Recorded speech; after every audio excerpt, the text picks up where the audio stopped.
Good morning. We will reconvene, and I'm hopeful that Transpower are online and able to hear us.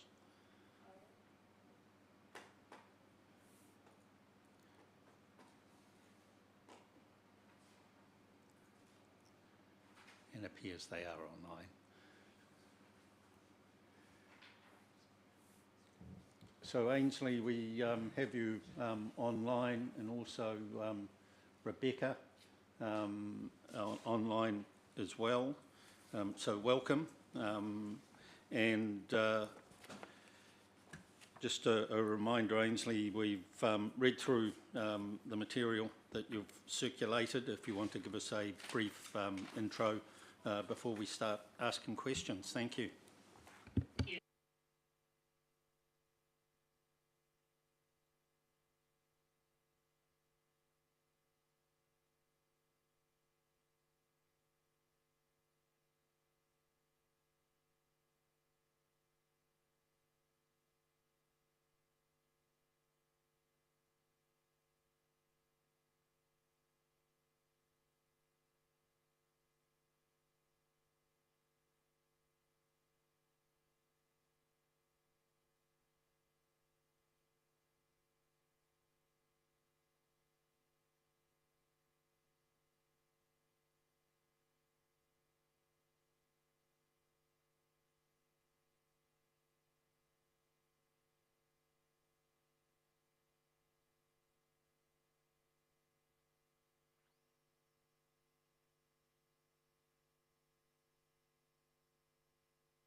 Ora, I'm glad you started with your paragraph 45 because that was a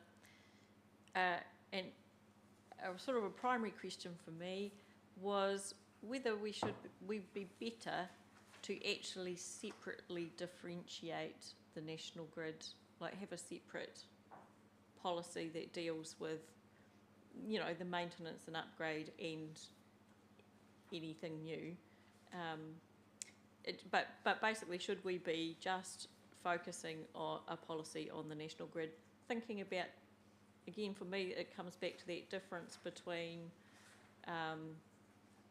the higher order instruments that support the national grid, and that the national grid is a subset of critical infrastructure, and critical infrastructure is a subset of infrastructure more broadly, and that we do need to be responding to the higher order instruments, which you regularly put forward to us. So so I just wondered if, rather than trying to shoehorn your amendments, even though you and the Section 42A officer are in agreement, to me it's actually sitting a little clumsily, and that some of what you're raising still might better be addressed just by sitting it out on its. Yes, there's no question that generally in these plan processes, by the time you get through all of the other district-wide chapters, and I continually give evidence saying, well, the national grid has different direction, and you know, there are two options effectively.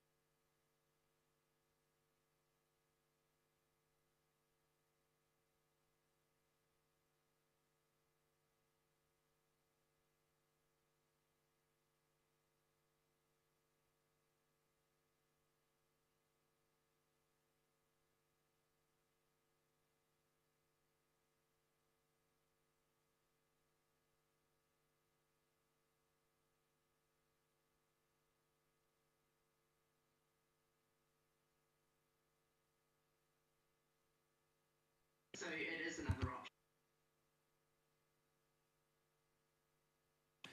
And I think the question's been asked is the correct one, and it seems to sit better if something is included, doing it as a separate provision altogether.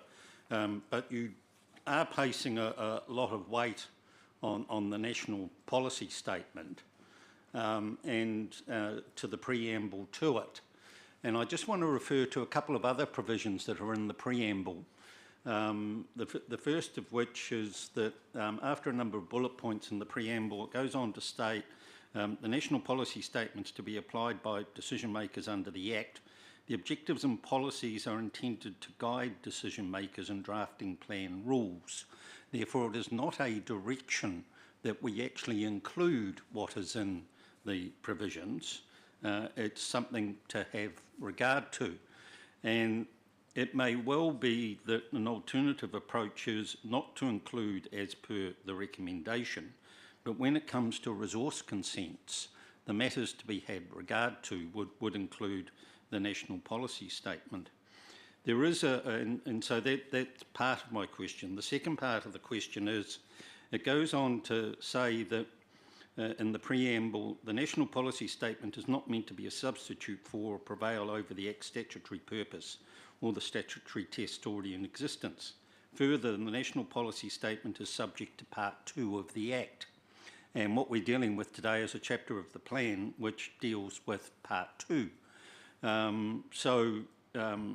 It appears to me that something for us to consider is the extent to which the provisions of the district plan in their guidance to decision makers actually puts in place a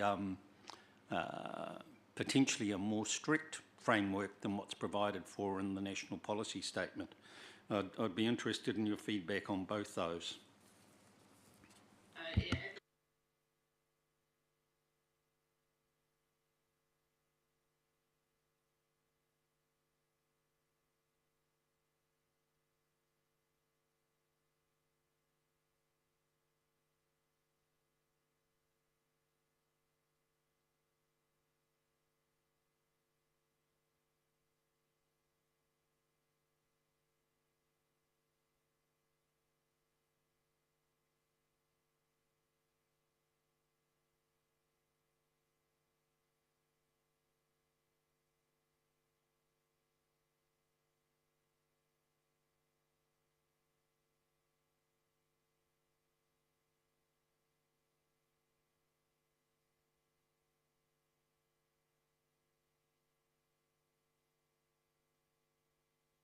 So what is the difference in effect between avoid and seek to avoid?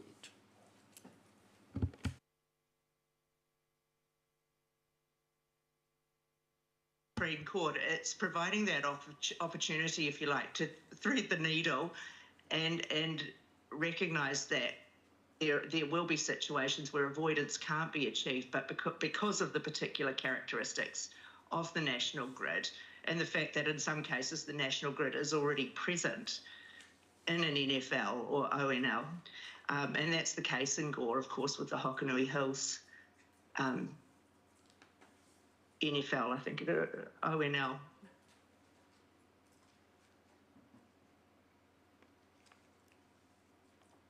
Isn't that picked up, though, by the addition or the words of having regard to the operational needs and functional needs of the activity? Yeah, it can, but I have some discomfort with an avoid policy. Avoid while. It's hard to avoid and have regard to the operational and functional needs. I think you can seek to avoid and have regard to those matters, but where there's a firm avoid, I find it difficult to see the pathway, even with operational and functional needs sitting alongside it. You can't do both.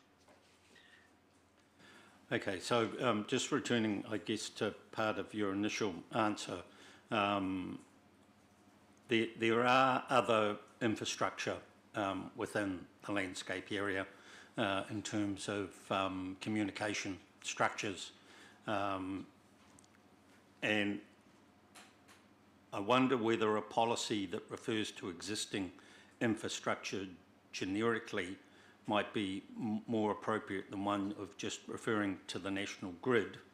And it assumes that there are some existing parts of the national grid within the landscape area. Is that the case? And yes, that is. Right, okay. So yes. What's your view on having a generic provision that refers to all infrastructure, not just the national grid? I would support that. So the Transpower's Invercargill to Roxburgh B 220 kV transmission line is in the Hokonui Hill Outstanding Natural Landscape. I would support a policy that recognises existing infrastructure in the appropriate way in those sensitive environments. But I also think there needs to be a clear policy approach for new, and my view remains that seek to avoid direction is very clear in the NPSET and it needs to be given effect to. Okay, back with you. That's a perfect segue to what was on my mind. So if we are thinking about new infrastructure within an ONL, when I look at NFL P3 and it's saying have regard to the operational needs or functional needs of the activity, that's sort of a bit of a free-for-all for all infrastructure, that all new infrastructure that might want to womble into an ONL. It just has to identify some functional or operational need to be there, and it sort of busts through. So I guess I'm wanting from you as a planner to help me here with NFL P3 perhaps needing to differentiate between different kinds of new infrastructure, i.e. the national grid is a subset of critical infrastructure is a subset of infrastructure as a whole, and where the functional and operational need direction comes from in higher order instruments. Do you think that's a fair way to look at NFL P3?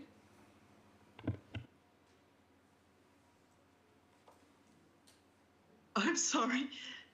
I'm not quite sure what. Can you repeat the question? I'll break it down.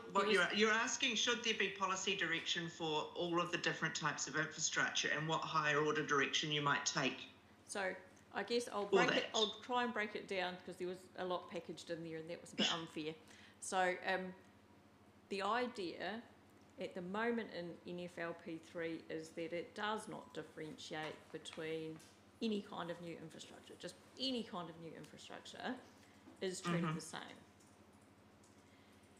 And I guess I've got a big question mark over the appropriateness of that in a Section 6 setting. Yes. And Yes, okay. and where we would look to higher order instruments that might differentiate treatment of different kinds of infrastructure. And, Yes, and I and think that would go to appropriateness in your discussion of appropriateness, I think, in your evidence. some guidance you might take is from the regional policy statement and policy INF 2, and that does distinguish infrastructure of regional and national significance, and that does it talks about the practicability of avoiding, remedy or mitigating adverse effects, and then references functional and operational technical constraints for regional and national significance, for infrastructure of regional and national significance only. So there is some distinction there. And then again, that same policy introduces that seek to avoid language for the national grid with direct reference to the NPSET. So your question is, should we distinguish some? And I would suggest that perhaps the regional policy statement says, yes, there is more important infrastructure than others. Does the RPS define what is nationally significant?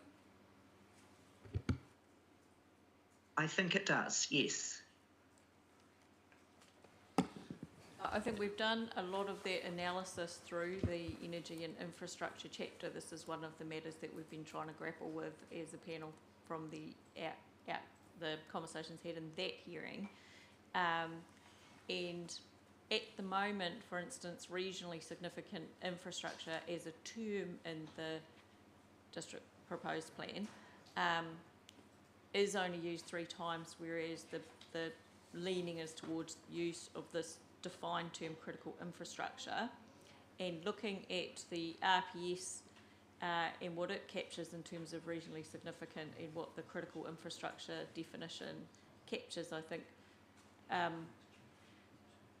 we'd be looking to line those things up to ensure that the critical infrastructure definition in the PDP is absorbing regionally significant infrastructure and nationally significant infrastructure in the RPS. That would be, would you agree that that would be an appropriate way forward? Well, I think that would ensure that you're discharging your duty to give effect to the RPS correctly by making sure that you're picking up on that regionally significant infrastructure definition, albeit through another defined term. And then it's that term that we would need to apply in these policies in this chapter. Yep. Yes, and then that would pick up on your obligations in terms of INF 2 in the regional policy statement. But it might also, it doesn't preclude us from also differentiating the national grid. No, it doesn't, addition. and that regional policy statement policy does differentiate the national grid, and particularly it almost parrots that the seek to avoid provision in the NPS.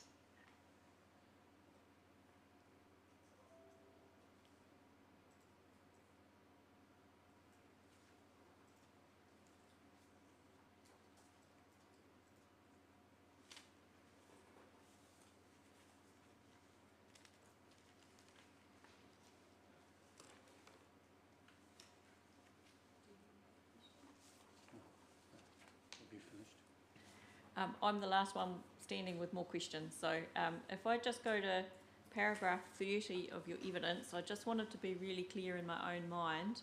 When I read your paragraph 30, I wanted to ask, is the result of your analysis here that you envisage that development of the national grid, so I guess we're talking new development, can have a significant adverse effect on an ONL?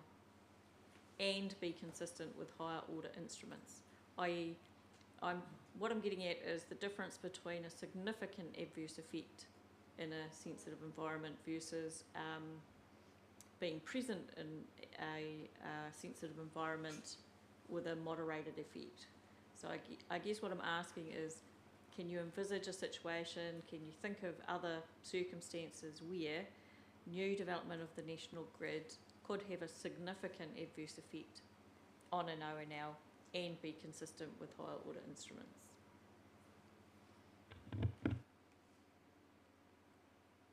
I think it's entirely possible that new national grid infrastructure could have a significant adverse effect on an ONL because of the particular characteristics of the national grid. And my reading of the preamble to the NPSET is that that's one of the reasons why there is this NPSET and the direction to seek to avoid, because the national grid cannot have no or minor effects in some circumstances. It also necessarily needs to sometimes traverse sensitive areas because of its substantial and linear nature. One example that we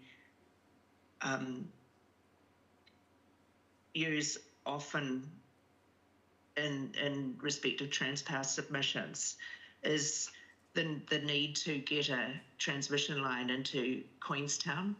And of course, the whole of Queenstown town is surrounded by ONLs, and there's really no option but to traverse an ONL, and it's highly likely that there'll be a significant effect. And this is why Transpower submissions and my evidence focus on the need to be able to thread the needle and give substantial and appropriate consideration to the effects and the extent to which they can be avoided or mitigated, but it won't always be possible to achieve a minor effect. Thank you, that's really helpful. I was scribbling away furiously to record your thoughts.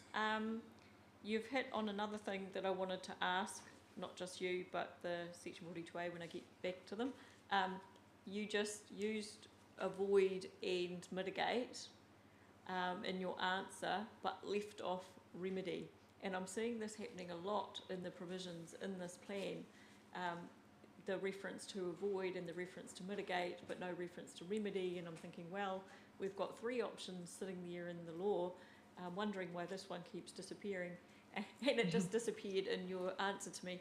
I just wanted to check with you, because in your paragraph 47, this is where my question came up, shouldn't the option of remedy be included in NFL P41?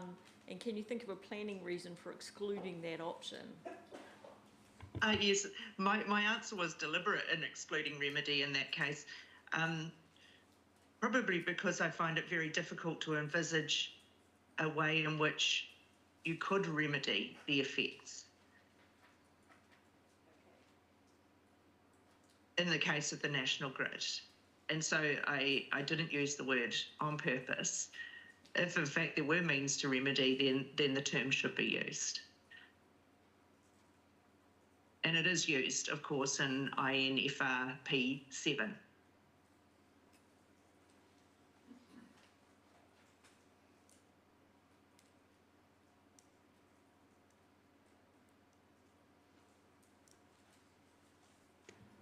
I think this might go to your answer that you just gave when I looked at paragraph 53, where you've done an analysis of, when I get to it,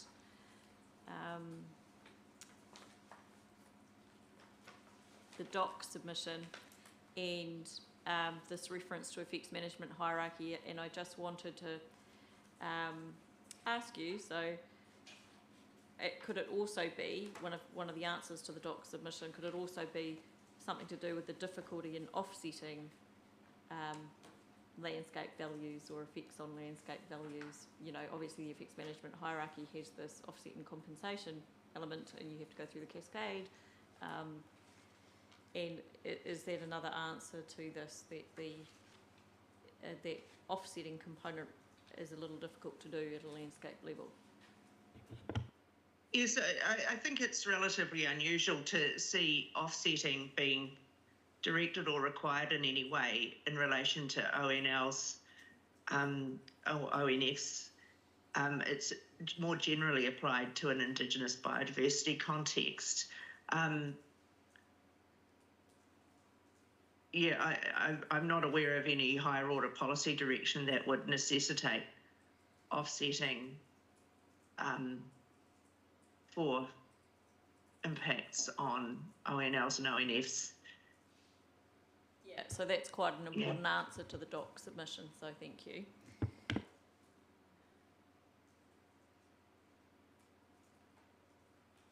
Looking at your paragraph 57, I wondered about the improving some readability in INFR P11, so I'll just get there. It didn't seem to quite flow right. So, manage the development of infrastructure to avoid, remedy or mitigate any adverse effects on sensitive environments by identified, it just doesn't quite flow as a sentence. Yes, I take your point. and I thought you might be able to help us with that, and you don't have to help us with that on the spot, but you might want to have a think about improving the flow.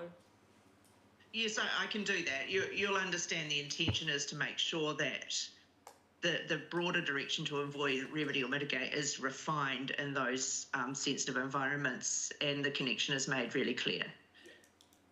Yeah.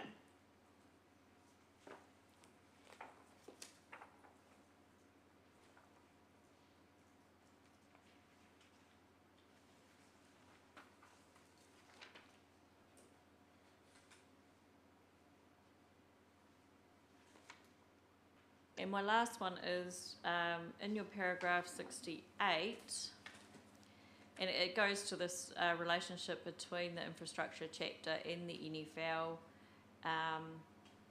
If instead the matter is primarily addressed in the NFL chapter,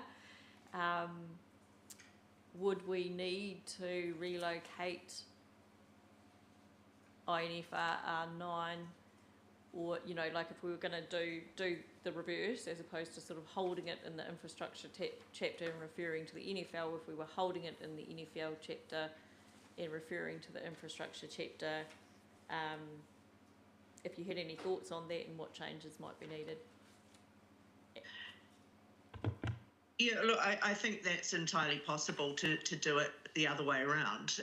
What will be important is that INFR R9 maintains its integrity as a more general provision, and then the same direction and activity status could come over into NFL whatever. But at the moment, I just think the NFL rules are a little bit ambiguous in terms of how you might apply them to new infrastructure, whereas there's this very clear role in the INFR chapter.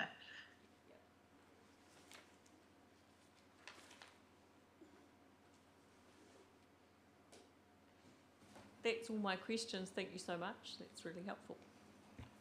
Thank you. No others? Thank you, Ainsley. I think that wraps up the key things of interest to us. Thank you in your presentation. Thank you for coming online and your contribution. It's appreciated. Thank you. Thank you for having us both. Thank you.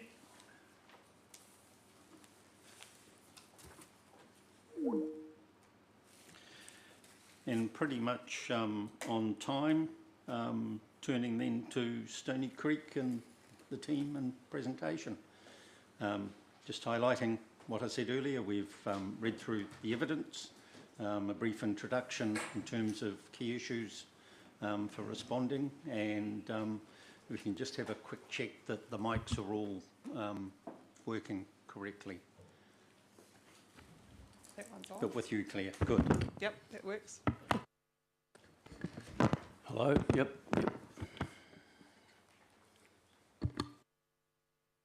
Can you introduce your full team, please? Yeah, good morning, Commissioners. Thanks for the opportunity to present today. My name is Brett Highstead, General Manager of the Tullett Group and Director of Stony Creek Station, as you probably know by now. Firstly, the owners of Stony Creek Station, Ian and Annette Tullett, wish to send their apologies today due to other commitments. In terms of our team, I'm accompanied by Mrs. Claire Perkins from Lampro, Mr. Ben Espy, landscape architect from William Espy. Ben and Claire will speak to the evidence once I've provided an introduction. And Nathan Boxer, our farm manager, Stony Creek Station. Thank you. If I could just give a bit of a background and recap. I'm not necessarily presenting evidence as we have experts with us today, but we have appeared in front of you a number of times and given a background and introduction to the property. Farming in the Hokonui Hills dates back to around 1901. Farming and the associated work such as cultivation, fencing, tracking and pest control are not new activities. Ian and Annette have been guardians of Stony Creek Station for some 26 years and the property was a gorse and rabbit infested blight on the district when they purchased it. And we have provided images in our original submission and at the earthworks hearing showing the contrast that is appreciated today. The station neighbours land owned by both the council and DOC, and this does provide a pathway for pest animals such as deer and pigs onto the farm. I think as we've said before, the landscape that the district appreciates only exists because of the presence of farming and the enhancement by the current owners. And what I mean by this is the alternative without farming is the reversion to gorse and broom. It will not regenerate into clean native. It will be dominated by pest species. And also the landscape or the receiving environment includes fence lines and tracks. Most indiscernible due to the distance of view, but also features being fencing, tracks and farm buildings that are normal qualities that both rural and urban people would expect to see on a farm. We have expressed our frustration at previous hearings for the need to be here to defend the fundamental right to cultivate, fence or extend tracks on our farm without the imposition of costly and time-consuming and uncertain consenting process. We've held that right for some 120 years until now. Fencing is ongoing as farmers reduce paddock size to effectively manage pasture growth, gorse regeneration and gain efficiency. Fencing into smaller paddocks also becomes a higher priority due to the provisions of the proposed plan, where our improved pasture footprint is in fact reduced. I think the proposed plan still takes a view that farming stands still. Farming is not a factory or building, it's an industry that's had to fight, adapt and become more efficient to survive through many generations. On Stony Creek, some 650 hectares or 25% of the property is significantly preserved, not due to rules but due to guardianship.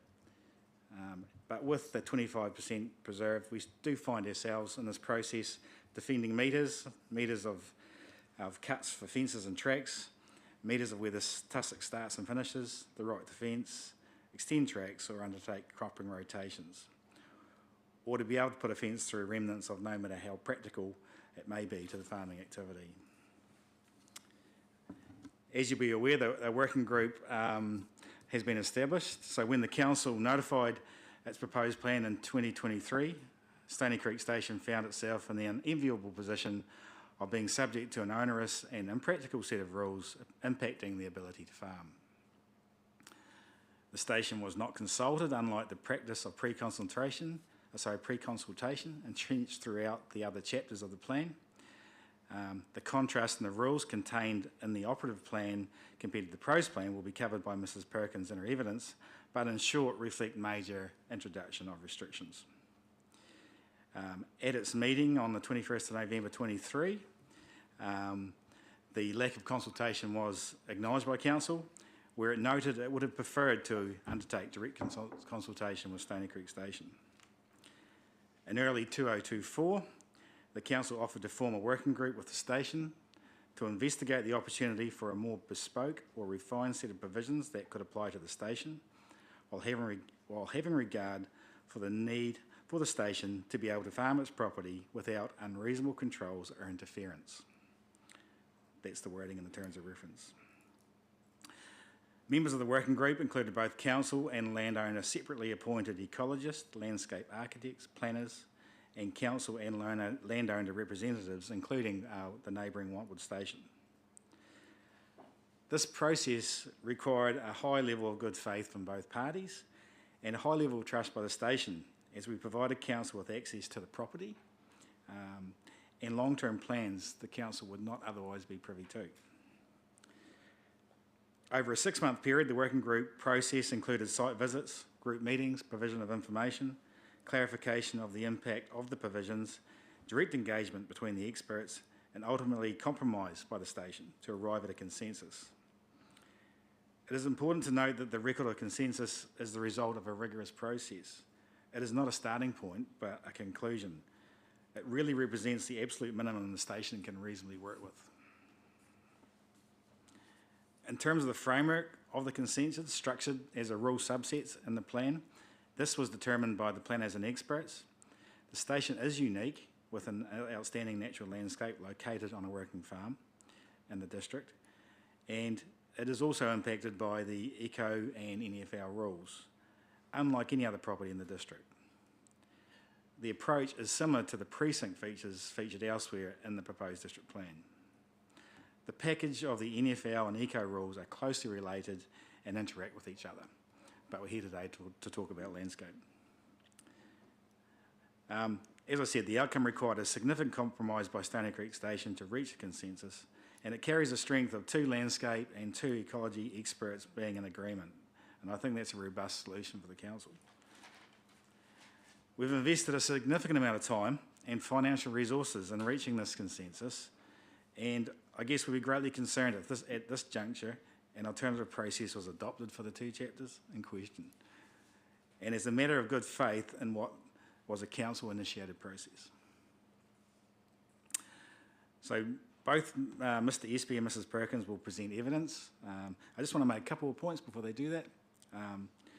So in November 24, at the earthworks hearing, we submitted in detail the practical reason for cuts and widths, such as health and safety and machinery size, and I do ask that you circle back to that evidence. We're not going to go through and repeat that to you today. And I recognise this hearing is around the landscape impact, but the practical issues are the same in terms of existing farming use, working in harmony with this chapter. Mrs. Perkins will also address the potential overlap in the unresolved earthwork rules, or chapter. And we'll just say that the station has been subject to the scrutiny of 2 landscape experts, and that is unlike any other property in the district, to establish appropriate rule set to apply to the station. It is therefore essential that the rule set agreed by the experts does apply to the station and is not overridden by another district-wide chapter. So that's all I've got to say at this point. Next it would be Mr. Espy, but have you got any? Yeah, at this point I want to acknowledge the extensive time and effort that Stony Creek have put into working with the working group, and your input's been extremely useful in terms of working towards a sound, pragmatic outcome, and the panel appreciates that and the efforts that have been done. That's a summary of what I said earlier. Thank you, Keith. Any before we move on from? Yeah, Oh no, you go, Cliff. I've got a question for Mishka, if I may. Earlier on in the day, discussed the balance between the proposed plan and the farming activity, and so there was a suggestion that both could be achieved within a slightly different bespoke approach. Is that your opinion? Yes. Okay. So now I've got a question for... No, I'll leave that question till later, thank you. Okay. Kia ora, thanks for coming and speaking to us. So just want to reiterate the usefulness of having a collaborative approach come forward with, you know, practical solutions to the, you know, resolution of thorny planning matters in the way that they've impacted the station. So that's really helpful for all parties concerned, agree. And so you would have picked up, we didn't have the benefit of seeing the outputs from this collaborative process when we were doing the historic heritage hearing, and it did make me think that there's clear value that's come out of this collaborative exercise in relation to these two key matters, and I wondered if there was maybe in your horizon some sense of potential value in a similar collaborative exercise around any of those historic heritage values and features in the property area as well. I guess we don't know what we don't know in terms of development areas, and that's where we've relied on the accidental discovery protocol. In terms of the process, I have to reiterate, while you might find it very useful, it was extremely taxing in terms of time, financial resources, because you have to engage experts. So to pursue another avenue, we'd have to see really what that was delivering in terms of station specific. Our farming activity is extensions across the station. Our proposed development is purely a crop rotation through the property and some new fencing and tracks over time. And we'd see that an accidental discovery protocol would adequately serve that process. To do it justice, very hard to visualise what that would entail, and I'd be very reluctant to commit the station and the owners to another extensive process. We were guided by the council staff at the time as to the terms of reference and what it should include and what it should address. I'd see that as quite a introduction of another significant process that would be unexpected, and is it within scope would still be a question I guess we'd have to ask. Claire, have you got any comment? I was just scribbling some notes when you were asking Mishka that earlier, but I think Brett's kind of covered that in it to a degree as well. My question is, I know you sort of mentioned earlier the idea that we've got this like lower sensitivity and higher sensitivity areas, and that, you know, could that be something you could look at from a historic heritage element as well? But my question is, with the accidental discovery protocol conditions in place and the fact that a lot of these historic heritage areas items are things that you don't know actually exist until you've dug them up, what would be the difference in any rule set or provisional control that you would actually achieve from that that's different to having the accidental discovery protocol already there? And then also to what Brett said, the expectations that maybe on farmers may be significant if it wasn't met, and then you had this process that said, oh, there's this additional rule for anything that's not known. They then have to go and get historic heritage experts for a consent or something before they did it. I don't think you'd achieve any additional benefit in terms of protecting those measures over and above what's already available through that ADP process, essentially. And so that would effectively be your answer on behalf of the station as a planning expert in relation to the historic heritage, the submissions of HNZPT, which you may have said back in that hearing, but Yeah, I don't think we did anything specifically for the HPT hearing. I think it was probably touched on maybe in the submission, but to be fair, we've been focused on some other elements a lot more. I can't actually recall specifically if Stony Creek did submit on the HPT. I could find that out. Ultimately, I think what's coming through really clearly through the evidence in this hearing and the previous hearings is that intersection between the regular earthworks activities. So that was helpful to hear you say that, you know, those key things that you're trying to achieve really are associated with the regularity of earthworks, fencing and tracks, which has come through really strongly, and the rotation of cultivation. And that's just been really helpful to have that in a nutshell. It does come through really strongly. So ultimately, that's the answer. As long as the earthworks rules or the standards around ADP are being pulled in, that's where that rests. Nothing further required. That's what you're thinking, yeah. I've got a question and I'm not sure who I should direct it to, so I'll pick on Mishka because you were looking in my direction. Accidentally discovery protocol, if that's the correct phrase. Surely that could be applied anywhere in the Gore district. Why would we pick that place or that place or that place? It is applied everywhere, so it's Yeah. in the earthworks chapter. So Yeah, so- we're not signalling the Hokonui Hills out specifically. Right. It's a district-wide issue, so that they don't have any other accidental discovery protocol obligations in anywhere else in the district. It's just we pulled that in specifically because at the time the recommendation was not to include the earthworks chapter over the Hokonui Hills. That is now up in the air.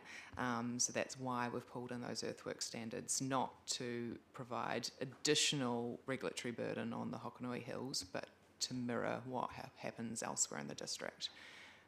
But obviously, if the earthworks chapter then applies district-wide, including the Hokonui Hills, then that is a double up, but it wouldn't, yeah.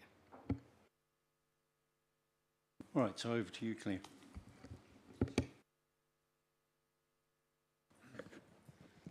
Thanks, Commissioners. What I proposed to do was just go to my conclusions section of my evidence and just skip through that quite quickly. But you can direct me to whatever you wish. Obviously, you've heard from Mr. Moore this morning already, so I'll try not to cover too much that's already been covered. So I'm going to my section 5 conclusions. So we've heard about the working group. And we've arrived at the 42A, Ms. Banhini's recommended chapter, and I support that chapter. I mean, from my perspective, the working group process was really good. It was very robust. It was all the experts in one room, you know, not just landscape ecology, planning, and representatives from the council and the station. And you know, we've heard from Mr. Highstead, and I'm sure he looked around the room a few times and thought, boy, there's a lot of hourly rates I'm paying here. But I actually think it saved time and work in the long run. You know, it was a really good process from my perspective. So the Hokonui Hills within the Gore district are an ONL, and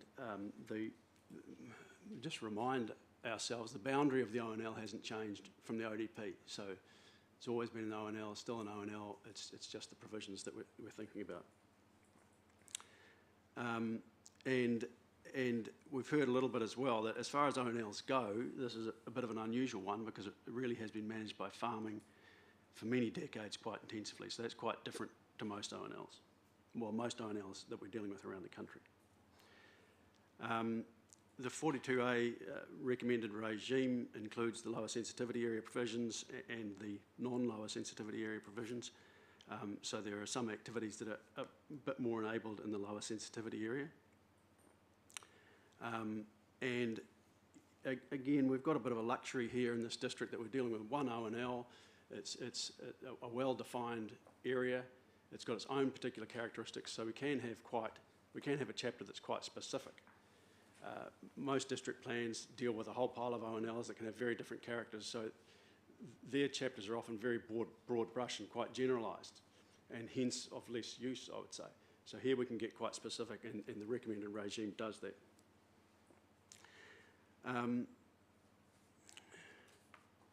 Yeah, so ultimately, I'm in agreement with the regime. The provisions will allow ongoing farming management to continue, which will maintain the landscape in the way that it has been over past decades, without adversely affecting landscape values. So that's where I arrive at. I'm happy to take any questions.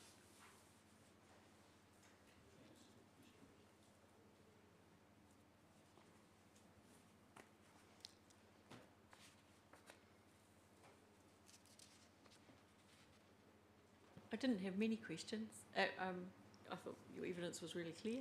So I just, I did wonder when I read your paragraph 3.3, you refer to right at the end, final sentence, perception of orderly management over most of the hills, allowing the dramatic landform to be readily perceived, is an important part of what the community appreciate and value. So I just wanted to know what's the basis for understanding the community views, like thinking about, you know, you've just referenced, the community of the district. I thought, are you pulling on anything there that we can be mindful of? Well, no, I'm not pulling on any, community engagement exercise or anything that I've been part of. Really, that's, I guess, for the description of the landscape, we're relying on Appendix 5 of the plan. And Appendix 5 is an important part of all this, because that sets out the values that are to be maintained. So, no, really, it's just a general perception, and the way this landscape is appreciated is very largely visual from outside of the landscape. It's from the roads, mostly, particularly the highway. And so, again, we've heard from Mr Highstead that over recent years or recent decades, there's been a lot of work done on plant pest control, which gives this uniform, or relatively uniform, ground cover appearance, which allows the geomorphology to be very legible. And you know, that leads into the play of light and transient values and shadows and what have you. And so that's really what's appreciated here. And I think that's well reflected in Appendix 5. I think part of what we thrashed out through the process was Appendix 5, and I think we've got that right. I'm glad I asked that question. So, no, I don't need to ask that.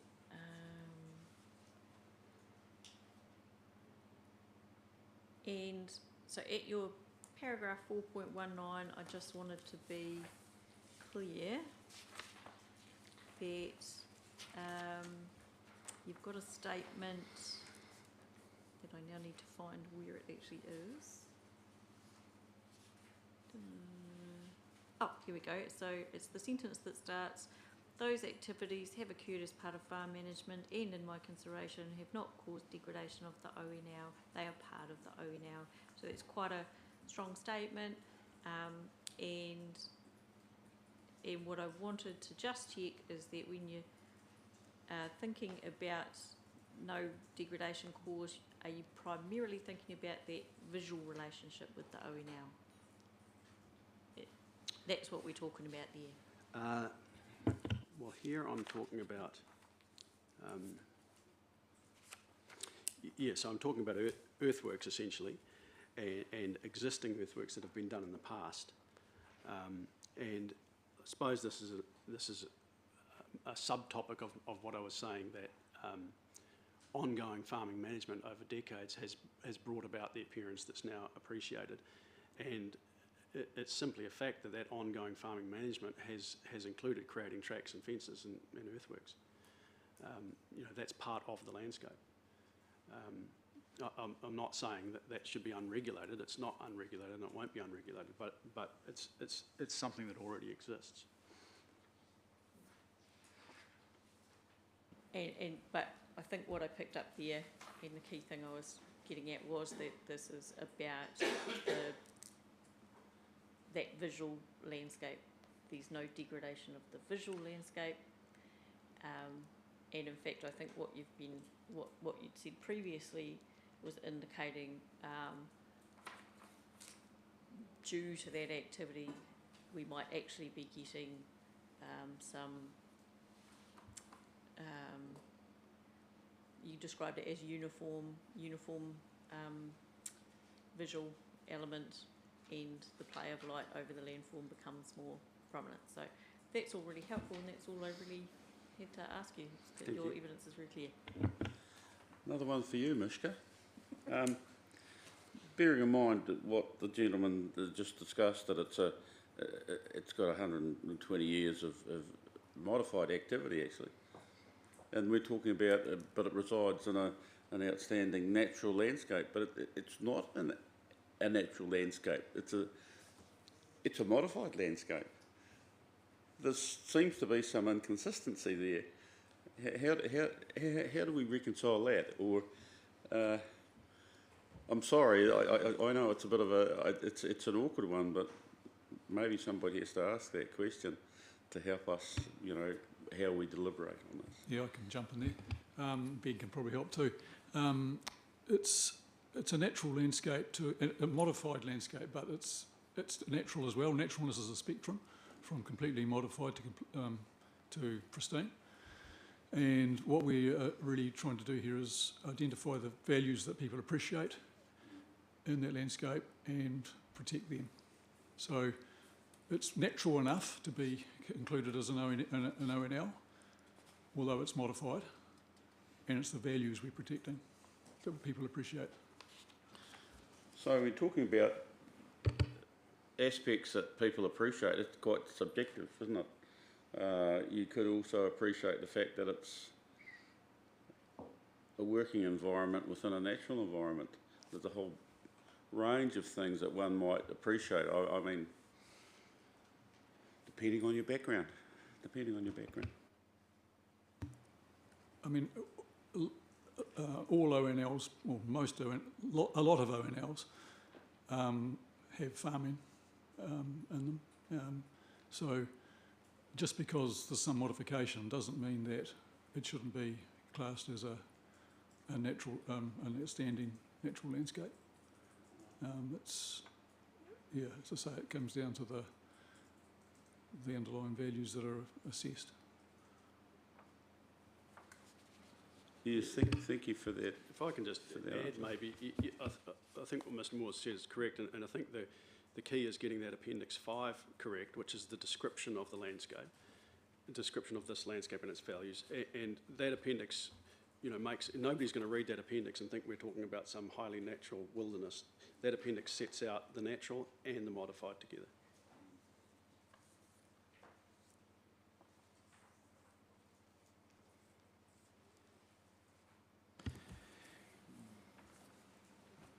We, in response to a question or to an answer earlier, I'll pose a question this way. Does protection of the landscape values also protect the iwi cultural values?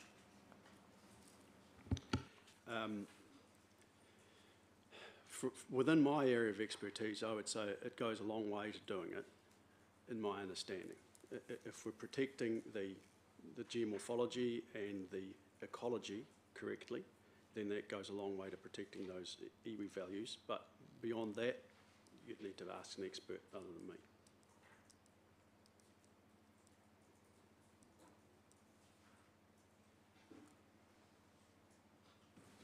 Woodlots are now recommended to be included as a provision in the rules. Are you comfortable, given that elsewhere in the plan woodlots are restricted to an area of 1 hectare, or recommended to be? There is a definition of woodlot, isn't there? And I'm not sure if that has an actual area. Yeah, the definition doesn't include the 1 hectare as part of the rural hearing. The standard to be included, recommended for woodlots is maximum of 1 hectare. That may be things that Brett will, farm manager, want to respond to as well. Yeah, I mean, from my perspective, we've got woodlots are restricted discretionary in the lower sensitivity area. As you can see, there's a map behind you, but there's maps elsewhere. I mean, the lower sensitivity area is very difficult to see from anywhere. So where I arrived at on that provision was Stony Creek Station isn't going to cover that in woodlots. They might have 1 or 2 woodlots, and if there are woodlots in parts of Stony Creek Station that are very difficult to see, I don't have a problem with that.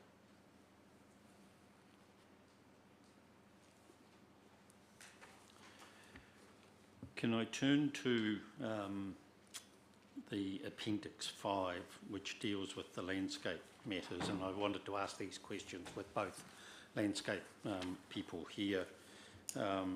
Potential threats to the landscape include quarrying, damage to the indigenous vegetation, buildings, exotic forestry, lighting, alterations to the naturalness of waterways, and then finally pest, plant and animal infestation.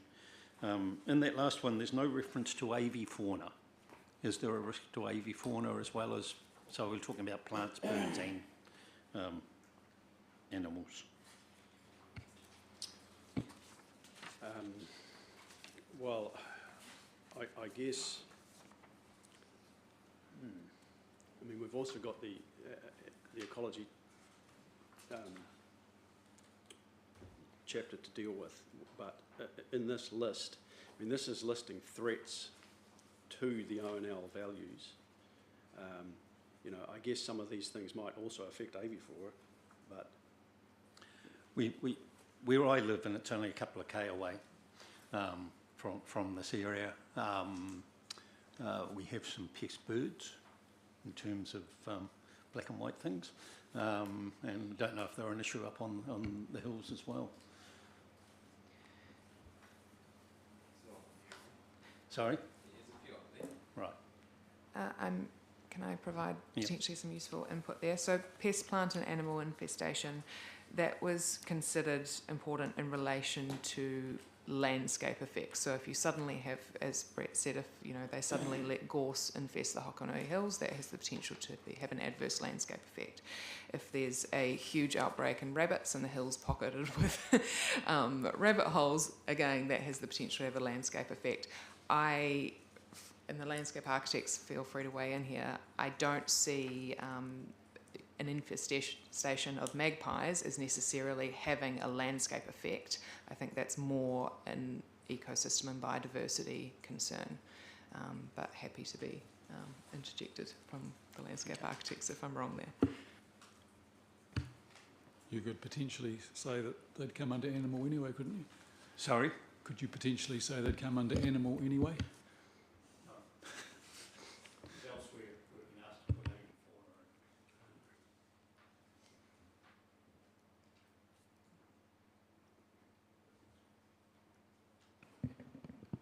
I have a question. I'm not sure if Brett or you can answer that for me.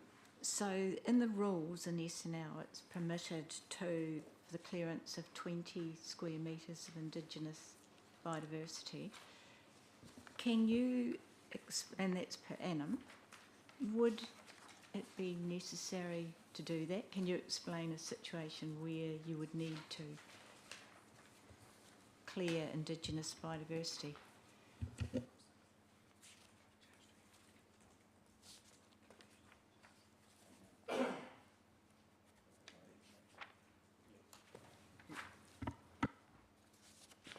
It's probably very unlikely we'd sort of clear much sort of native. Be mainly if we're going to put a new track through, which was sort of touched on the last hearing. But in terms of actually full clearance, yeah, very little. Could you explain why you'd need to put a track through the forest and not around it to protect it? Where would you, is there areas that you would need to go through to farm on the other side of that area?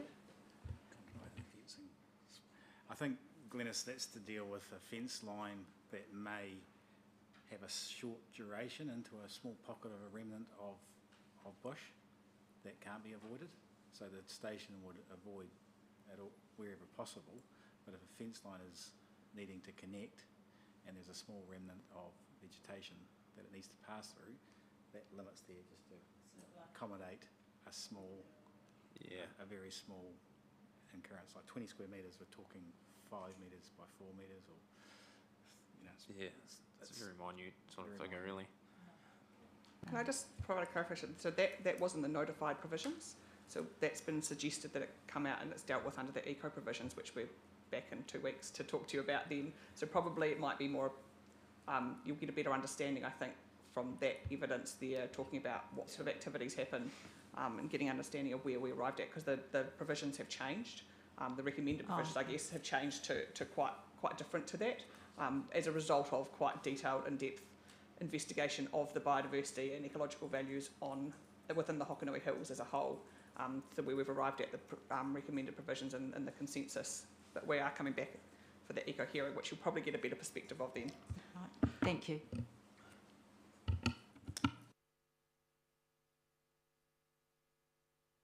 Just one, I wrote down, when you were speaking, Mr. Espy, that answer to the question around does landscape protect iwi values, and right at the end you were saying, well, you'd have to ask an expert. I just wanted to check when you said that, were you meaning a cultural expert? Yes. And so that made me think of, obviously we've had evidence from Hokonui Runanga around a cultural assessment tool that's been used in the district already to inform the plan. And yeah, I just wanted to check that that is what you meant. Yeah. Yep. Yep.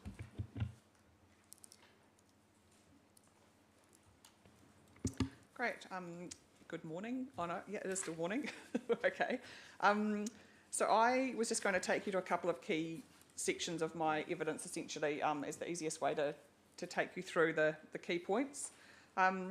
Firstly, just to highlight which we have already done for you as well, the area of the property that is subject to the ONL, which is 65%. So it is quite a large proportion of Stony Creek Station that is subject to this ONL boundary. And there were some significant concerns raised in the original submission regarding the changes to the proposed activity that were permitted compared to the current operative plan. So the notified provisions were going to be substantially unworkable and prevent sort of regular farming activities from just being able to occur without needing a resource consent. So I have in the table in my evidence, and apologies I did not put page numbers on, so after paragraph 5.3 there's a few pages of table which just provides you a comparison in one place of the operative versus notified provisions, and just from that you can see that there are some substantial changes that were going to come in from the notified provisions versus what was currently in the operative plan. In particular those around the farm quarrying, around earthworks for fencing or tracks, and also for buildings associated with farming activities. So all of those were previously permitted, subject to a couple of limits, but essentially they were quite generous in their permissiveness, I guess. And then just wanted to touch on the working group. I think Brett's already sort of mentioned it a bit. So it was a really useful process. And I think one of the key benefits from that as well, and the reason we've been able to arrive at what essentially are sort of precinct type rules, but as part of that process we did decide that it didn't make sense to have them in a separate precinct chapter of any kind, and it did still make sense to fit them within NFL rules and then the eco rules in particular. But it's not dissimilar to precinct type approaches that have been either put forward in the draft plan or have been suggested through response to some submissions around things like the mines and in relation to some specific development in the rural industrial zones, McNab kind of areas. So I don't think it's dissimilar to what is already being looked at in the plan.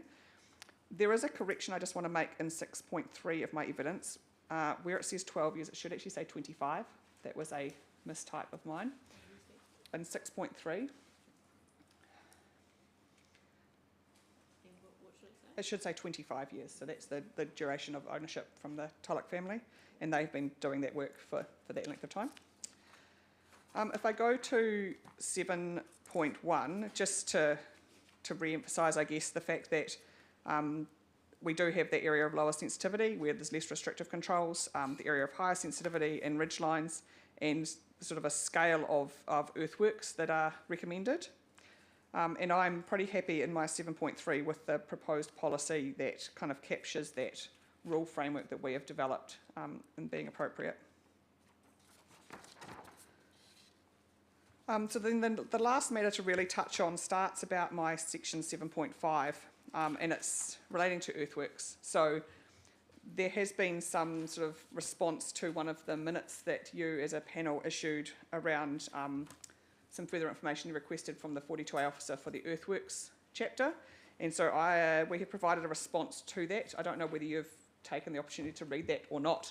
I know Mishka's sort of deferred to the 42A officer for that, but it may be helpful just to, we can sort of tease that out a little bit further with you if needed. But essentially, my recommendation is that the chapters, the earthworks chapter sort of have a reference to say that unless it's already covered within another overlay, such as the natural features and landscapes, that then the earthworks provisions would apply. But in this case, we have suitable earthworks provisions proposed. And in terms of Mishka's comment around it covering landscape matters only in terms of what was worked out in the working group, I know from the discussion we've had with you actually already around some of the earthworks elements and the evidence from Mr Highstead and Mr Boxer around the actual practicalities of that on farm and the evidence they've provided you with that still maintains stability and other elements, that therefore the 3 metres is kind of what was worked out as being appropriate with some provisions for dealing with the hills. In some areas you might have to go a little bit higher around those hills. That I think that still appropriately covers the elements that need to be covered by the policies in the earthworks chapter. In particular, that the earthworks policies really are focused on not detracting from the amenity or stability of other sites, and also the batter slopes being designed to maintain and ensure people and property are protected. So I think the owners of Stony Creek have provided you information around how what they do on farm provides protection for health and safety within the rural property, and that these sort of cut and fill depths proposed in the NFL rules are appropriate for protecting amenity values, and then stability of other sites isn't really relevant when it's all within the site. And then the other note I've just made, which I think Mishka mentioned as well, that actually if you were of the mind to revert to only the earthworks rules applying across the district and not having something in here, then you wouldn't need that reference to the standards, because they are managing things that are not landscape matters. So erosion sediment control, for example, and setbacks from streams are not managing, well, the setbacks from streams maybe, but the erosion sediment control in particular is not actually managing a landscape value.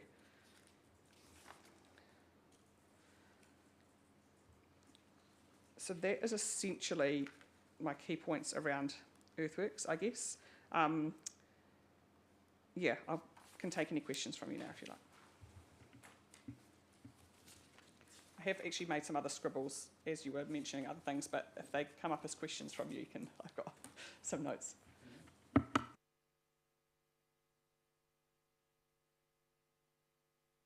My one question relates to what you were just talking about, and I attached it to your para 7.13. And so would you in general consider it appropriate that where you've got overlay areas managing Section 6 matters, that if earthworks rules are sitting in those overlay areas, that they should override the earthworks chapter rules, the district-wide ones?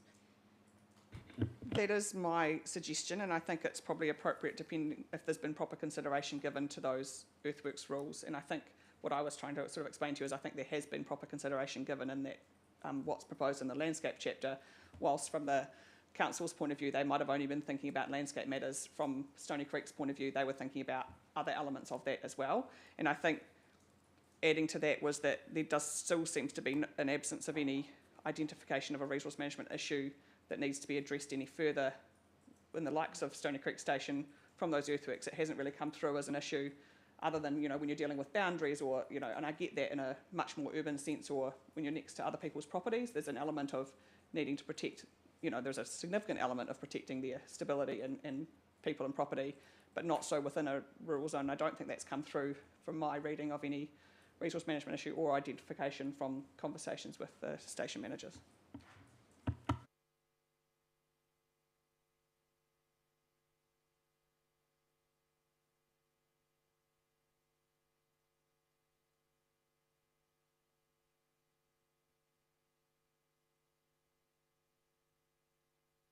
Do we have to address an issue of consistency where parts of the property are outside the ONL? in terms of the two chapters. That was my other question, in terms of like how we're managing the property within the ONL, and then we step outside the ONL boundary, and then general district-wide earthworks rules would apply. Should we be looking for some consistency there?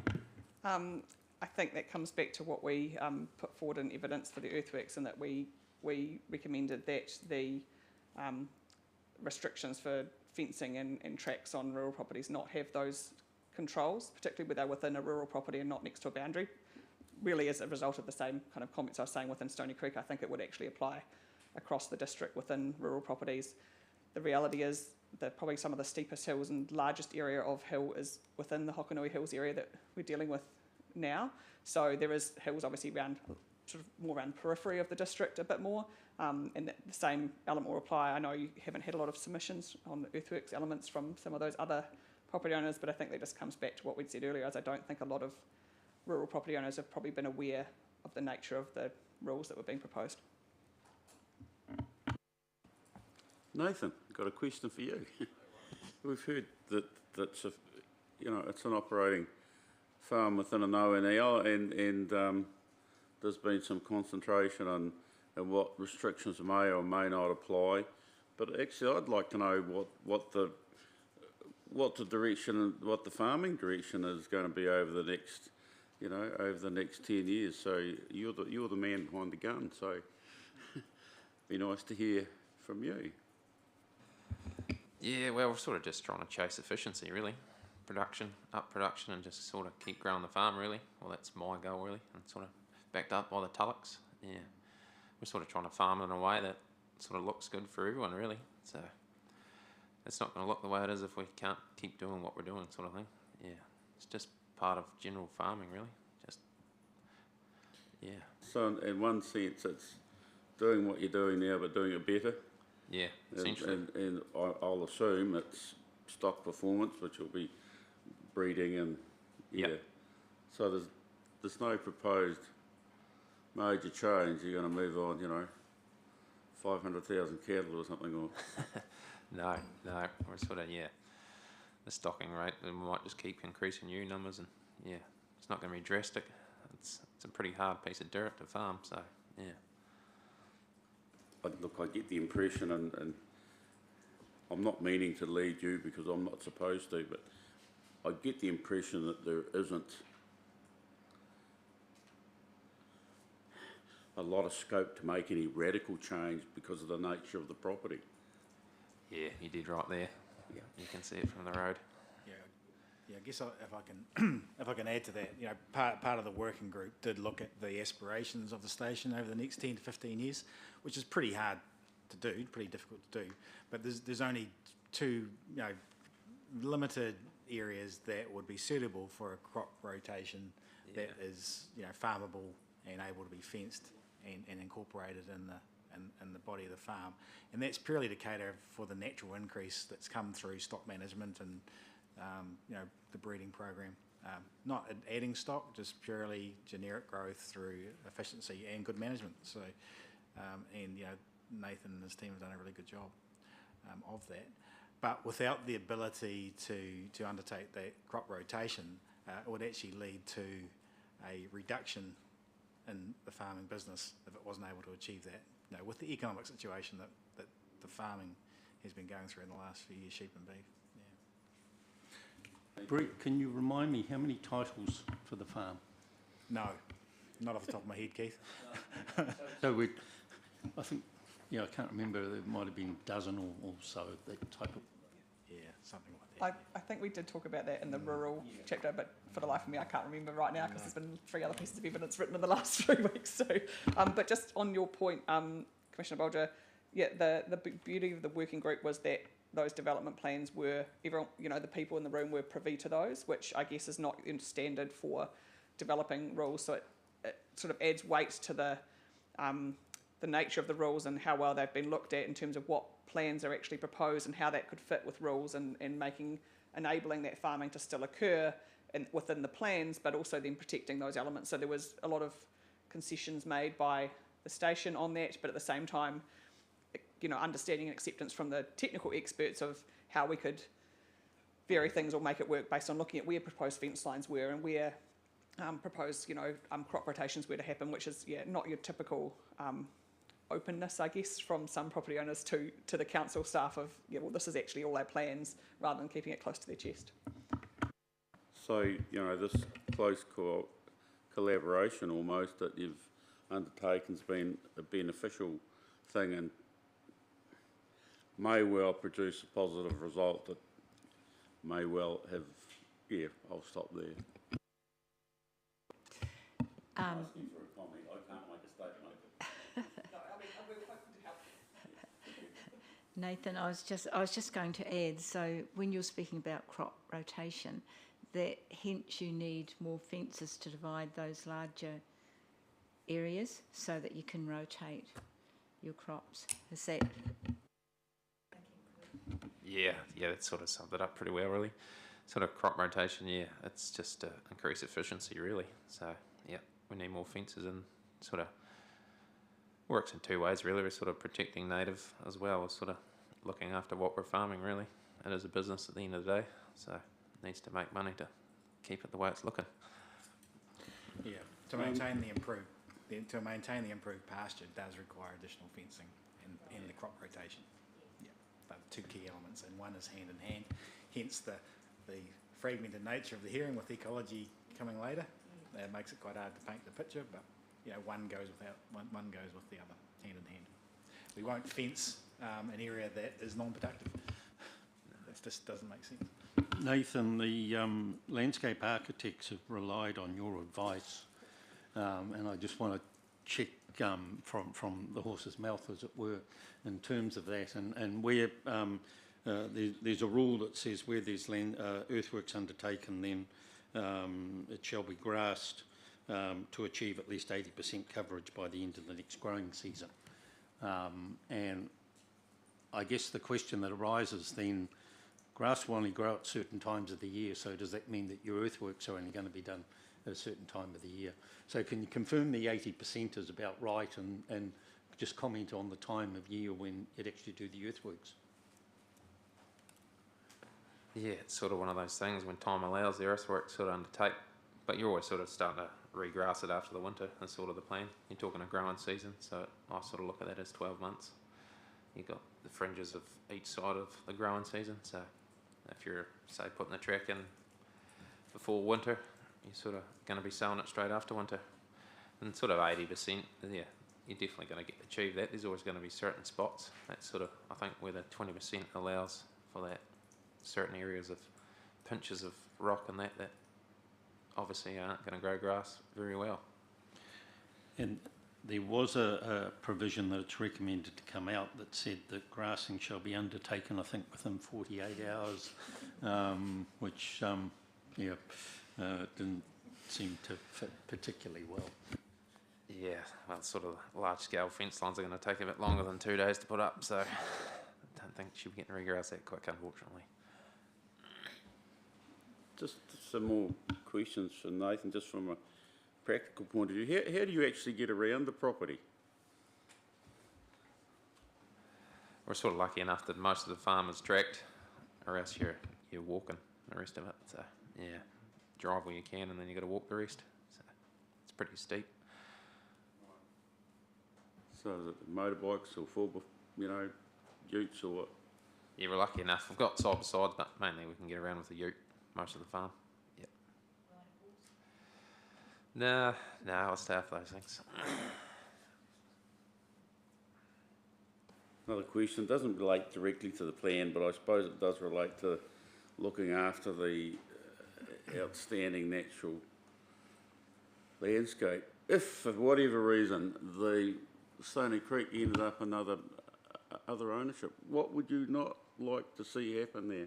What would you not do on that property as far as actually preserving it in the way that it is now?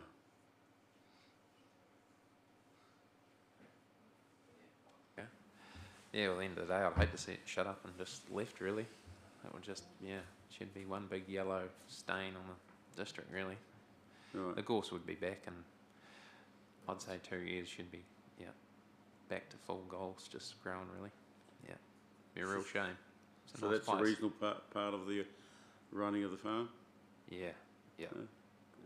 Gorse and rabbits. The rabbits would just flourish, really. Oh, yeah. Yeah. Okay, thanks, Nathan. Claire, just in terms of, I guess for both planners, the policy 5, which talks about enabling existing land use patterns and protecting the values in Appendix 5, comma. I'm just wondering of putting a full stop there and deleting the rest of it, because you're really talking about methods. I didn't see it as the words after Appendix 5 of actually adding anything to the policy. In fact, I saw it as limiting.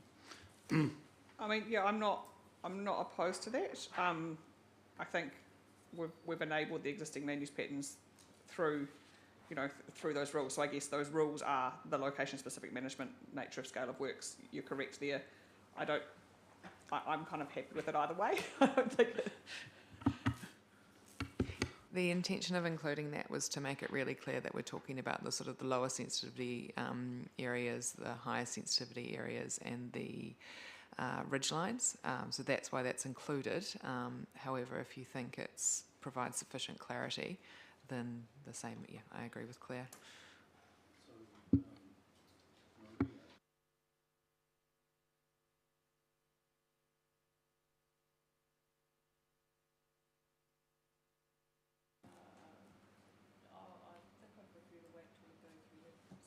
Because we've got both planners here. Yeah, okay. Appendix 5, at the moment, it differs from, there's a good paragraph in your Section 42A report, which now I'll find it. Yeah, paragraph 66 of your Section 42A report, which now I need to also pull up.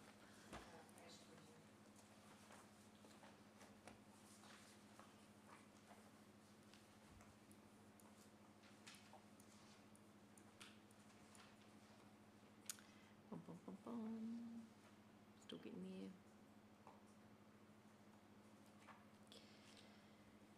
there. Okay, yeah. So you've got the 3 bullet points here in your paragraph 66, which to me was actually clearer than the text that we've got in Appendix 5. I thought it was really easy to engage with that. In Appendix 5, we've only got the 2 bullet points in a reference to all other areas in another part of the text. But I really thought this was quite helpful. You've got, in other words, this paragraph is telling you that the NFL provisions apply all over unless there are specific provisions for the lower sensitivity areas.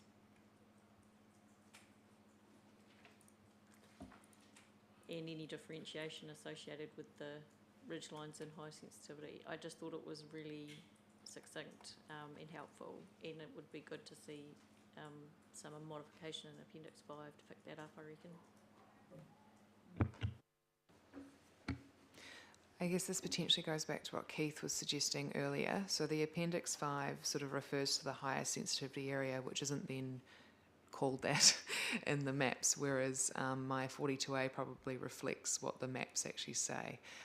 So I guess if the panel were of a mind to refer to the remainder of the ONL as the higher sensitivity area, then potentially Appendix 5 is appropriate.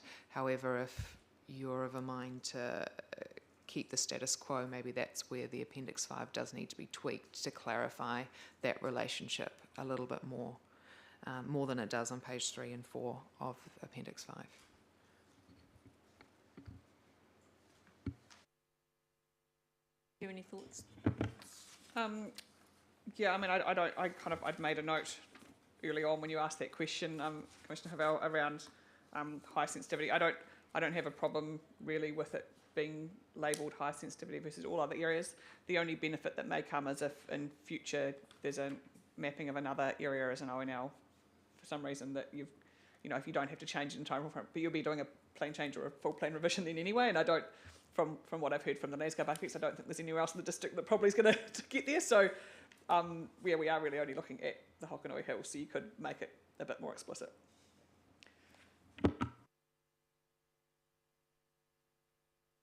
There is a word in that policy that grates me, and that's reflecting. That's what a mirror is for, rather than, probably another word is more appropriate. Sorry, is that a question or? I've given you the opportunity to think about a different word. Okay, I'll have a think over lunch. And we'll get rid of the Old English whilst.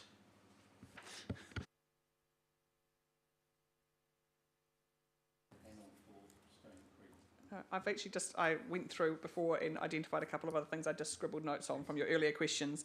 And one was just regards policy NFLP 3.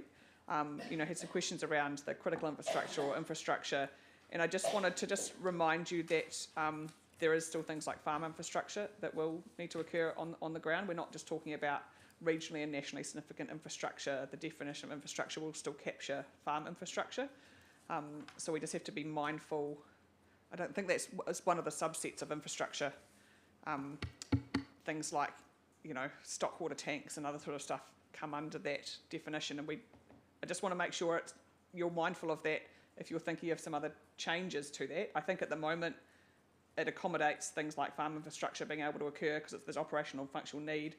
There's no reasonable alternative, and there's unlikely to be effects on landscape because I think we've captured within the lower sensitivity rules the ability to have things like a hay shed and other things because they're not as visible. So we've accommodated and taken account of farm infrastructure potential within that rule set development. And so if you were of mind to change it and have some more specifics around critical infrastructure or other things, just to be mindful of that as well in your deliberations. And then there was another point you made around property versus site boundary in relation to Rule 7. And yes, it was something that we brought up at the rural hearing because of the nature of Stony Creek, and it was the way that you would interpret the definition of boundary would potentially impact within the property. So whatever you land on and deliberations for that could be tweaked here, I guess, in the wrap-up. And I think you worked together with the 42A person and had a look of what was in the regional policy statement, and on the basis of that came back. But it hasn't been consistently brought through in the other reports that we've received since. So I see it as one of the wind-up hearing issues that we need to just make sure we've got right. And the other thing I guess arises from your response is that we acknowledge that the cross-referencing that we've currently got in the plan isn't sufficient to actually give clarity between a number of the chapters as well. So it's something that we're mindful of as we work through updating the provisions. And if I'm honest, I probably wasn't mindful enough of those words when we were looking at these provisions. It hadn't come into my frame of thinking and of what we landed on previously. So that's something that can be picked up probably pretty easily in that wrap-up, tidy up. I just want to pick up something I was contemplating, that alert that you were just giving around the policy in critical infrastructure, because I was busy thinking about the different kinds of things that might come to the property as opposed to the management of the property. So I'm picking that up, but I'm wondering if the way that we could differentiate that is being specific about farm infrastructure, because we've got that terminology being used, that maybe we actually be really specific about that. So because I think what we're doing here is, through all of this working group stuff, it's to ensure that the day-to-day farming activities can continue. That's been the primary mission. So I would think that using the term farm infrastructure, being really clear about that, being provided for, and the national grid elements we were talking about with Transpower, but I was imagining, something else coming along that might sit within the wider infrastructure category, or critical infrastructure, and then how that would be dealt with by the plan. And so I think it's quite important to be really clear about, I guess what we are kind of maintaining in a way versus something else that might come out of left field that we're not quite imagining right now. Yeah, and I think we tried to put a bit of thought into what may come from a farm infrastructure perspective when working in that working group environment. And when you look at the rules specifically, that's where some of the, change in, say, the area of a farm building or structure, because there was a 30 square metre building is pretty impractical and hardly ever used probably in a farm scale purpose because it doesn't do much for you. So that sort of infrastructure was considered. So I guess that policy has led to, leads to what has landed. I haven't really turned my mind because I haven't sort of been asked to in terms of the critical infrastructure or other regionally significant infrastructure in terms of the ways you would word that policy differently. But I guess I'm just saying I'm happy with what's in there as it accommodates farm infrastructure already within it. So yes. Yeah. So if it went from the general to the specific, would you see any problem with using the term farm infrastructure at that policy level, which is then supported by these agreed rules? Would that be an appropriate response? Yeah, I don't think I would, but I'd probably just reserve the position to be able to read the rewrite of it to make sure, sometimes when you turn your mind to it, when you can read it as redrafted. But I don't think that would be an issue with that, provided that sort of provision for the operational functional need, no reasonable alternative kind of was still there. So what's the rule that deals with farm infrastructure? I guess it comes through all of them, like fencing, buildings. There probably isn't irrigation because that wasn't really an element, but Rule R4 as well, the maintenance of any existing infrastructure.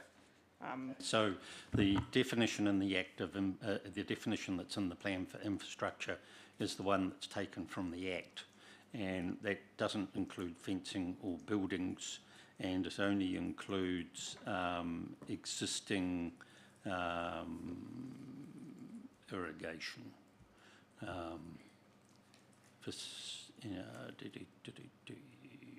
Water supply, a water supply distribution system, including a system for irrigation, which may not pick that up. So it's not under infrastructure, so then I turn to critical infrastructure. And what's in critical infrastructure, the only thing in terms of what you described that shows up is established community scale irrigation and stock water infrastructure. So has the plan actually provided sufficiently for farm infrastructure? I guess we did talk about in that, I think it must have been hearing one around the definition of farm infrastructure as it related to some rules that came through the plan. So that might be something we need to consider and wrap up and how that might flow through. But I think probably the biggest infrastructure element on Stony Creek is probably, I think, correct me if I'm wrong, Brett, but I think it's probably the stock water infrastructure, troughs and tanks that may be needed. So that's the main element actually up on the station that would be impacted. There's not really any irrigation elements that fall in those infrastructure definitions. So there's what, pipes through the farm for stock water, or yeah. Okay. So I think so I'll make a note that as part of our deliberations, and need to go back to what we've looked at earlier, that the farm infrastructure is actually provided for, and it's not only just for this property, it's across. I think there was some discussion, I just can't recall now, around sort of waterway crossings and culverts and things that maybe fell into farm infrastructure as well. But I would need to probably go back and check. And that discussion came back to what classification of river it was, and what you were promoting was that you accepted that for the bigger rivers a control was appropriate, but because of all the little wee ones that are across the hillside, that should be exempt. Yeah, it was the setbacks and the provisions around that, and it came into the earthworks chapter. It comes through quite a few times, you're right. I think what's happened through that exchange is it's helped to tease out what the policy is currently doing by using just the basic term infrastructure versus what Stony Creek are actually kind of talking about and wanting to see through. So, Yes. So we've got maybe a little bit of a mismatch at the moment. Yeah. I mean, we also have the what's on Hokonui Hill is captured through P5, so the element of the rules that don't fall under infrastructure can be enabled, the rule framework can fall under policy P5 as well. So we're not lacking a policy framework for these rules to sit underneath if that one gets tweaked. Yeah, for the benefit of those who come after us, I think having something explicit would be helpful.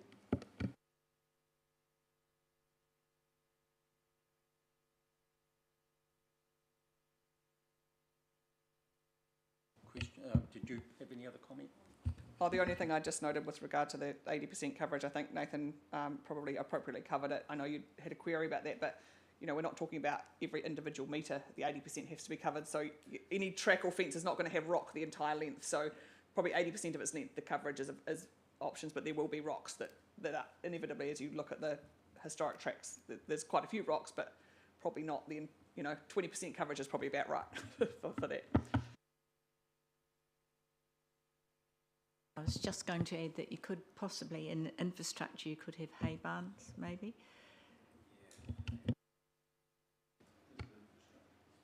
That is provided for under the building rule. Yeah.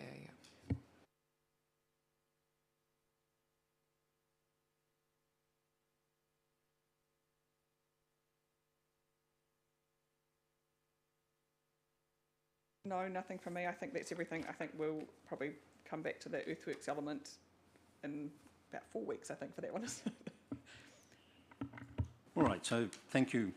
Is there anything that arises that you think we should be turning our mind to while these people are here? Not really. I agree with everything Claire said, really. In terms of that P3 and we can probably talk about this later, but the removal of the word critical and just infrastructure, in my mind, that is to use a blanket term so that there's a pathway for infrastructure that's not necessarily captured in the critical infrastructure. So it was farm infrastructure, it's infrastructure more generally. And then that clause that says there is no reasonable alternative for the location, I think is quite important, and does sort of go away to avoiding, a situation that can't otherwise be avoided. My only concern, and Stony Creek might want to weigh in on sort of ring fencing it just to farm infrastructure, is, as Brett has said, farming is an evolving thing and you don't know what they might want to be doing and who they might want to be partnering with in the future. So I wouldn't want to, I'd rather have a pathway for those activities to be considered, and I'm not thinking of any particular activity, it is a more general term, rather than only referring to critical infrastructure and farm infrastructure. Then I'm going to throw back to you part of that conversation I was having with Ms McLeod from Transpower was really getting at the relationship between the higher order instruments and the Section 6 matter, and where functional and operational need is provided for in higher order instruments for certain kinds of infrastructure. And it usually is certain kinds of infrastructure. It's not infrastructure more broadly, and we are needing to give effect to the higher order instruments that act. That's our guide in terms of how you get to the how you might apply some of the appropriateness test, and differentiate what you're imagining would be appropriate for this location, and we need to be very clear about that.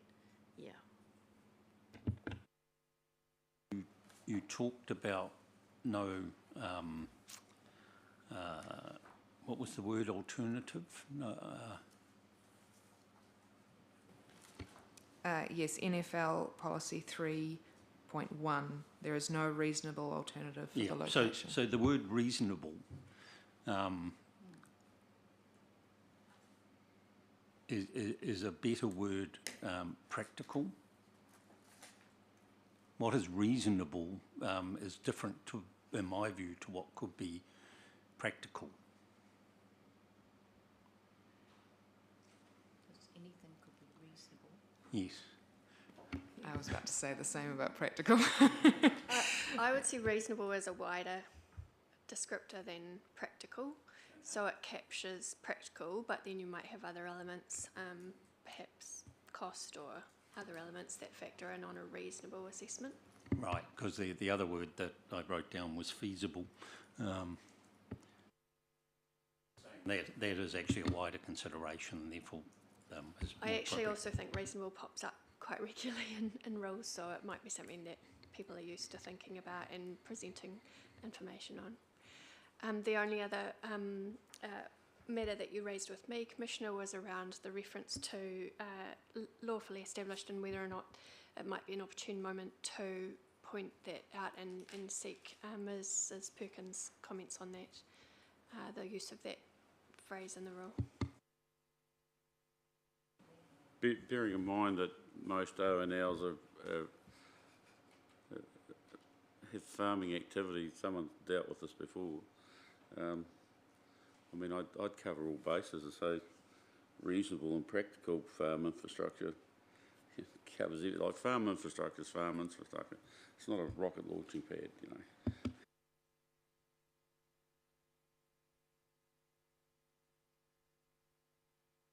I was actually trying to find R6, yes. So you may have heard my comment before that from hearing stream 1, the advice that we were given then is that existing use rights apply regardless. And there was quite a debate that the Federated Farmers were wanting better recognition in the plan of existing use rights. I guess there's another thing, and it comes up in another rule or another provision where it says where there is a, let's just get your response in terms of that particular rule. Yeah, I mean, I guess my preference would be actually the word legally becomes lawfully. I guess that's just something I'm used to and seeing a bit more, and it comes across as, like that kind of covers your existing use rights, I feel like, better than the word legally. I don't know, it's just a way you read it. Reading the word legally in a plan rule is not that common from my experience. I know you were asking the question around, the link to Eco R1 and actually where it says R2 there, that was intended to be the new proposed R2, not the existing R2. So that's where that came from, is I guess this was the proposed provisions in the sense that there is no other proposed 3 and 4 or anything there. It was the existing R1 and the new R2 because the other ones were proposed to be deleted. So that may help with that understanding there. I mean, I was giving some thought to it and have a conversation with Brett over the break. You could completely remove any reference to eco, to like vegetation clearance, I guess, within there, because vegetation clearance is already covered substantially, and that's part of why we did develop these rules as a kind of semi-precinct approach. And I think you could, provided that there was some recognition of the landscape values, if a consent was required, then under those provisions, it would then avoid that difference in status. But at the same time, I agree with Mishka in that you often do find different statuses in plans, and then you will inevitably bundle things where they're for the same activity or the same project. So I don't think it probably matters greatly in terms of the overall outcome for a consenting process. But the reason for removing the specific clearance limits was because the clearance limits that were developed for the eco rules had input from a landscape perspective in terms of what amount of clearance from a landscape perspective would also be appropriate, as well as the amount of clearance that's appropriate from an ecosystems perspective. So those numbers you see in the proposed eco rules have the benefit of input from both landscape and ecologists. So you could just remove it here because it's not really capturing a lot, and the lawfully kind of established activities are kind of already covered in those eco rules anyway, in terms of maintenance of existing fences and tracks and the likes. And they've been obviously lawfully established activities under the current rules, so they're kind of already captured because there's ands in this anyway. So it's not just solely that they're lawfully established, it means you could continue doing it. You have to also then be consistent with those rules. And if we went that way, then consented can come out. And I'm fairly certain that in the eco report there is also issues over consents issued by the Regional Council, and I'll hold those questions off until that hearing. That's fine, thank you. So we're all done, I think. So to the team from Stony Creek, thank you for your presence here today, and look forward to a equally useful contribution when we see you again in 2 weeks' time. Thank you. It's just after 12, so I propose that we actually adjourn now because I have another urgent matter that I need to take care of at the other end of town, and we will adjourn until 1:30.